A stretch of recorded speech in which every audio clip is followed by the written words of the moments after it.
Student loan debt in America is currently $30,000 per student. A recent study found that in the first 2 weeks of college, 45% of students showed no gain in critical thinking skills. So this begs the question, is school failing us? Now, before we answer that question, we have to go back to where it all started. Our schools haven't changed much in over 100 years. The current system of education was designed in the industrial age and still has the industrial mentality of mass production and mass control. This mentality still runs deep in schools today. You have to look at it from the outside perspective. All day long, students do nothing but follow instructions such as be quiet, sit down, take out your books, turn to page 30, solve problem 5.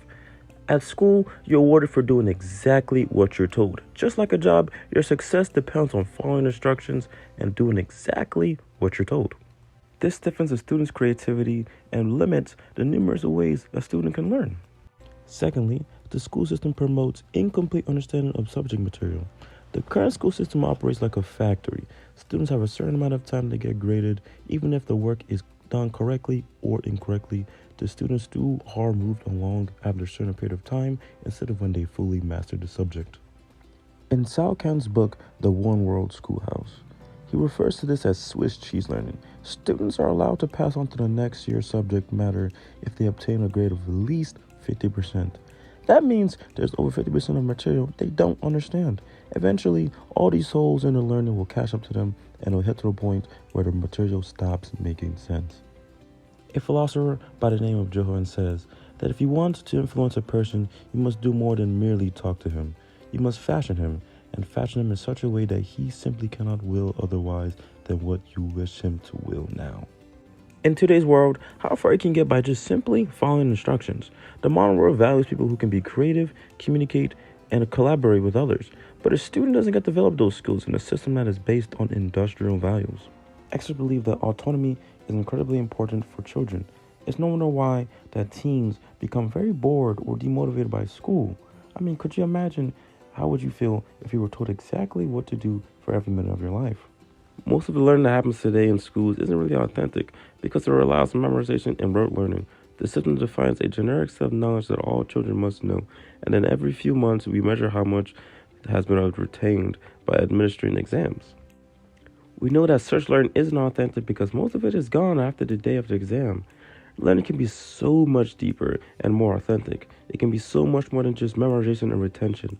But that's the only thing that the school system measures, and test scores are the only thing that students and parents and teachers care about.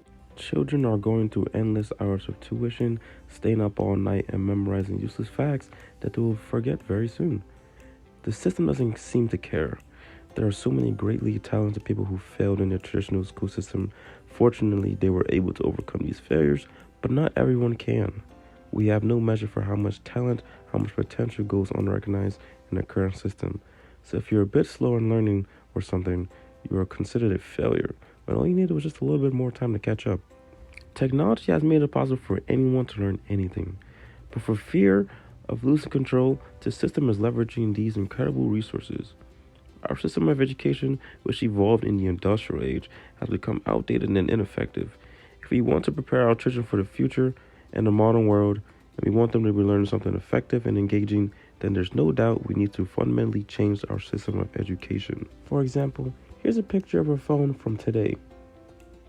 Now here's a picture from a phone from 150 years ago. Here's a car from today, and here's a car from 150 years ago. Now here's a classroom from today, and here's a classroom we used 150 years ago. Isn't that crazy that nothing has changed? Teachers have one of the most important jobs on the planet, and yet they're underpaid. So I think in the school system, they don't want us to learn about money because they want to just pump out good employees that do what they're told. I mean, if you look at school, it's almost opposite of what it takes to be successful in real life. Don't make a mistake. Do as you're told. Take tests by yourself. Don't cooperate. Do it by yourself and do it on your own. And the last thing is, there's only one right answer. But no, there's tons of right answers to a problem. So you come out of school scared to death to make a mistake. You do everything on your own. You don't cooperate. There's no synergy and there's no brainstorming. And there's only one right answer. Everybody wants to get the right answer. So I think people come out of school almost paralyzed. I think the school system is criminal and it kills a child's spirit of learning. The school system claims to prepare students for the future, but I must ask, does it prepare the students for the future or the past?